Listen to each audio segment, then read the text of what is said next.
All in one நண்பர்கள் அனைவருக்கும் வணக்கம். இந்த வீடியோல இன்னைக்கான தரிசனம் பத்தின தகவல்கள் கூடவே கீழ்த்திருப்பதியில கொடுக்கக்கூடிய ஸ்லாட்டட் சர்வதர்ஷன டோக்கனோட டைமிங் அப்படிங்கிறது மாறி இருக்கு. வீக்கெண்ட் அப்படிங்கிறதுனால கொஞ்சம் சீக்கிரமாவே கொடுக்க ஸ்டார்ட் பண்ணியிருக்காங்க. அதே மாதிரி இந்த ஏப்ரல் மாதம் தரிசனம் போறதுக்கு பிளான் இருக்கிறவங்க என்ன மாதிரி பிளான் பண்ணலாம், ஸோ கூட்டம் எப்படி இருக்கும், எந்தெந்த நாட்களில் எப்படி பிளான் பண்ணி போகலாம், ஆன்லைனில் எந்த டிக்கெட்டுமே புக் பண்ணலை, ஸோ நேரடியாக தரிசனம் போகிற மாதிரி இருந்துச்சு அப்படின்னா என்ன மாதிரி பிளான் பண்ணலாம் அப்படிங்கிறதையும் பார்க்கலாம். நீங்களும் ரீசெண்டாக தர்ஷன் பார்த்துட்டு வந்திருந்தீங்கன்னா மறக்காம உங்களோட எக்ஸ்பீரியன்ஸை நீங்கள் பார்க்குற வீடியோக்கு கீழே ஷேர் பண்ணுங்கள்.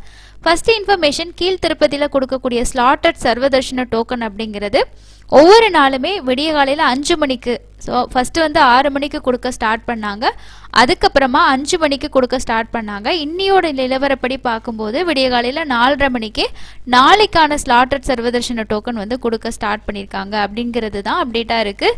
ஸோ க்ரௌட் அப்படிங்கிறது வந்து கொஞ்சம் அதிகமாக இருக்கிற பட்சத்தில் சீக்கிரமாகவே கொடுக்க ஸ்டார்ட் பண்ணுறாங்க. இன்றைக்கி வந்து ஸ்லாட்டட் சர்வதர்ஷன டோக்கன் வந்து 4:30 மணிக்கு, விடிய காலையில் 4:30 மணிக்கு தான் கொடுக்க ஸ்டார்ட் பண்ணாங்க. இந்த டிக்கெட்ஸ் வந்து கீழ் திருப்பதியில் இருக்க ரயில்வே ஸ்டேஷன் கிட்ட Vishnu Nivasam, main bus stand கிட்ட ஸ்ரீனிவாசம், அலிப்பிரி நடைபாதை கிட்ட இருக்க பூதேவி காம்ப்ளெக்ஸ். இந்த பூதேவி காம்ப்ளெக்ஸில் நமக்கு அடிஷனலாக ஸ்ரீவாரி மெட்ரோ டோக்கனுமே கொடுப்பாங்க. இது எஸ்எஸ்டி டோக்கன் கொடுக்கக்கூடிய அந்த டைம்லேயே நமக்கு வந்து பார்த்தீங்க அப்படின்னா இந்த டோக்கனும் உங்களுக்கு ஸ்டார்ட் ஆகும். டோக்கன் வந்து காலையில் வந்து ஒரு 6 மணிக்கெல்லாமே முடிஞ்சிருச்சு. அதாவது ஏர்லி மார்னிங் 4:30 மணிக்கு கொடுக்க ஸ்டார்ட் பண்ண டோக்கன் 6 மணிக்கெல்லாமே கம்ப்ளீட்டாக முடிஞ்சது. இன்னைக்கு வெள்ளிக்கிழமை, ஸோ சனிக்கிழமைக்கான டிக்கெட் கொடுத்தாங்க. இதே மாதிரி நாளைக்கு காலையில் உங்களுக்கு வந்து 4:30 மணிக்கு டோக்கன் கொடுப்பாங்க. ஸோ ஏர்லி மார்னிங்கில் போகிறவங்க நீங்கள் நியர்பையில் இருக்கக்கூடிய கவுண்டரை ரீச் பண்ணி இந்த டோக்கன்ஸ் வந்து வாங்கிக்கலாம். மத்தியானம் ஈவினிங் போகிறவங்களுக்கெல்லாம் டோக்கன் கிடைக்குமான்னு பார்த்தீங்கன்னா காலையிலே டோக்கன் முடிஞ்சிருது. அதனால நீங்கள் வந்து நேரடி சர்வதர்ஷனம் தான் போகிற மாதிரி இருக்கும். வீக்கெண்ட்ஸில் தரிசனம் போகிற பிளானில் இருக்கிறவங்க இந்த விஷயத்தை நோட் பண்ணிக்கோங்க. அதே போல் வந்து திருமலையில் தரிசனத்துக்கு எவ்வளோ நேரம் ஆகுது, ஸோ நேரடி சர்வதர்ஷனம் பொறுத்த வரைக்கும் 31 கம்பார்ட்மெண்ட்டில் பக்தர்கள் வெயிட் பண்ணிக்கிட்டு இருக்கிறதாகவும் சுமார் 12 மணி நேரம் ஆகுது அப்படின்னு சொல்கிறாங்க. ஸோ இந்த டைம் அப்படிங்கிறது இன்க்ரீஸ் ஆகிறதுக்கு வாய்ப்பு இருக்குது.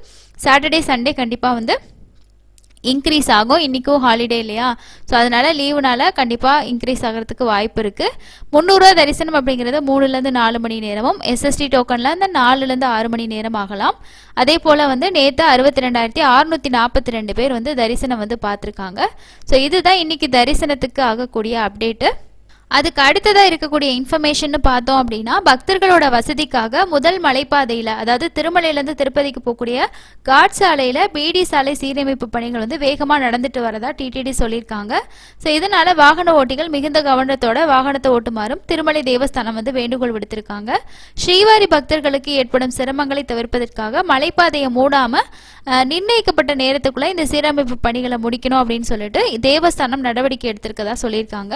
எனவே பக்தர்கள் தங்களோட திருமலை பயணத்தை அதற்கேற்ப மாற்றி குறைந்தபட்சம் 1 மணி நேரத்துக்கு முன்பே பயணத்தை தொடங்குமாறும் கேட்டுக்கொள்ளப்படுகிறது. அதாவது காட் ரோட்ல வந்து சீக்கிரமா போயிடலாம் அப்படிங்கிற மாதிரி ஓன் வெஹிக்கிள்ல நீங்க பிளான் பண்ண முடியாது. வேலை நடந்துட்டு இருக்கிறதுனால ஓரளவுக்கு நம்ம வந்து நார்மலா தான் போக முடியும். அதனால தரிசன நேரம் வந்து 1 மணி நேரம் அப்படின்னா அதுக்கு முன்னாடியே வந்து நீங்க கொஞ்சம் ப்ரீரியரா பிளான் பண்றது ரொம்ப பெஸ்டா இருக்கும். சீரமைப்பு பணிகள் காரணமாக வாகன ஓட்டிகள் ஆங்காங்கே சிறு நிறுத்தங்களுடன் மெதுவாக பயணிக்க நேரிடலாம். இதையடுத்து திருமலையிலிருந்து ரேணிகுண்டா விமான நிலையம், திருப்பதி ரயில் நிலையம் மற்றும் ஆர்டிசி பேருந்து நிலையங்களுக்கு செல்லும் பக்தர்கள் முன்கூட்டியே பயண ஏற்பாடுகளை செய்து கொள்ளுமாறும் தேவஸ்தானம் அறிவுறுத்தியிருக்காங்க. இந்த விஷயத்தை கருத்தில் கொண்டு தங்களது திருமண பயணத்தை வந்து திட்டமிடுமாறும் வாகன ஓட்டிகளுக்கும் பக்தர்களுக்கும் தேவஸ்தானம் வேண்டுகோளை விடுத்திருக்காங்க. குறிப்பிட்ட காலத்துக்குள்ள பணிகள் நிறைவடைவதை உறுதி செய்ய பக்தர்கள் மற்றும் வாகன ஓட்டிகளோட ஒத்துழைப்பு ரொம்பவே முக்கியம், அதை நாங்கள் எதிர்பார்க்குறோம் அப்படிங்கிற மாதிரி சொல்லியிருக்காங்க. இது வந்து ஓன் வெஹிக்கிளில் போகிறீங்க, பஸ்ஸு மற்றதுனா ஓகே, அதே மாதிரி நீங்கள் வந்து பஸ்ஸுக்கு டைமுக்கு வரணும், ட்ரெயினுக்கு டைமுக்கு வரணும், இந்த மாதிரி பிளான் எல்லாம் இருக்குது அப்படின்னா இந்த ஒர்க் நடந்துட்டு இருக்கிறதுனால முன்ன பின்ன டைம் அப்படிங்கிறது கொஞ்சம் மாறலாம். அதுக்கேற்ற மாதிரி பிளான் பண்ணிக்கிறது பெஸ்ட்டாக இருக்கும். அதே போல் இந்த மாதம் 18ஆம் தேதிக்கு மேலே நமக்கு வந்து ஜூலை மாதம் சம்மந்தப்பட்ட தரிசன டிக்கெட் எல்லாமே ரிலீஸ் பண்ணுவாங்க. ஏப்ரல் மே ஜூன் வரைக்கும் வந்து நமக்கு சம்மர் லீவு, ஸோ அந்த டைமில் டிக்கெட் புக்கிங் அப்படிங்கிறது கொஞ்சம் கஷ்டமாக இருக்கும். ஆனால் ஜூலை மாதம் டிக்கெட் கிடைக்கிறதுக்கு வாய்ப்பு இருக்குது. இதோட அஃபிஷியல் அப்டேட் இந்த மாதம் 15ஆம் தேதிக்கு மேலே அப்டேட் பண்ணுவாங்க. 18ஆம் தேதியிலேருந்து 1 by 1 எல்லா டிக்கெட் புக்கிங்குமே இருக்கும். நீங்கள் மே மாதம் தரிசனம் போகிற பிளான் இருக்குது அப்படின்னா நீங்கள் வந்து ஆன்லைனில் ஓப்பன் ஆகக்கூடிய ஸ்ரீனிவாச திவ்யானுகிற விசேஷ ஹோமம் டிக்கெட் வந்து ட்ரை பண்ணலாம். ஏன்னா நமக்கு வந்து தரிசனத்துக்கு டிக்கெட் இல்லை, நேரடி சர்வதர்ஷனம்லாம் போனோம் அப்படின்னா சில நேரங்களில் பக்தர்களோட கூட்டம் அதிகமாக இருக்கிற சமயத்தில் நம்ம 20-24 மணி நேரம்லாம் வெயிட் பண்ணுற மாதிரி இருக்கும். அதை தவிர்த்து நம்ம வந்து தரிசனம் பார்க்கணும், வயசானவங்க குழந்தைங்களையெல்லாம் கூட்டிகிட்டு போகிற மாதிரி பிளான் பண்ணி போகிறீங்க அப்படின்னா இந்த டிக்கெட் வந்து ஒரு 25ஆம் தேதி 26 அதுக்குள்ளே வந்து ஓப்பன் பண்ணுவாங்க. அப்டேட் வந்ததும் கண்டிப்பாக நான் ஷேர் பண்ணுறேன், நீங்கள் அது கூட வந்து புக் பண்ணிக்கலாம். இதை தவிர நமக்கு வந்து SST டோக்கன் வாங்கிட்டு போகிற ஆப்ஷன் மட்டும்தான் இருக்குது, மற்றபடி வேறு எந்த ஆப்ஷனுமே வந்து கிடையாது. அப்படிங்கிறதுனால உங்களோட பிளானை வந்து இதுக்கு ஏற்ற மாதிரி பண்ணிக்கிறது ரொம்ப பெஸ்ட்டாக இருக்கும். ரூம்ஸுமே அதே மாதிரி தான். நமக்கு வந்து இந்த ஹோமம் டிக்கெட் புக் பண்ணோம் அப்படின்னா ஆன்லைனில் ரூம் வந்து புக் பண்ண முடியாது, அதனால் நேரில் போய் தான் எடுக்கிற மாதிரி இருக்கும். ரஷ்ஷாக இருக்க டைமில் போகிறீங்க அப்படின்னா கீழ் திருப்பதியில் ஸ்டே பண்ண பிளான் பண்ணிக்கோங்க. தரிசனத்துக்கு மட்டும் மேலே போயிட்டு நம்ம வர்ற மாதிரி கூட வந்து பிளான் பண்ணலாம். இல்லை அப்படின்னா நம்ம டெய்லி CR ஆஃபீஸில் தான் லைனில் நின்று ரூம் எடுக்கிற மாதிரி இருக்கும். இதுதான் இன்றைக்கி இருக்கக்கூடிய முக்கியமான அப்டேட்டுங்க. அடுத்து இன்னொரு யூஸ்ஃபுல்லான அப்டேட்டில் மீட் பண்ணலாம். தேங்க்யூ.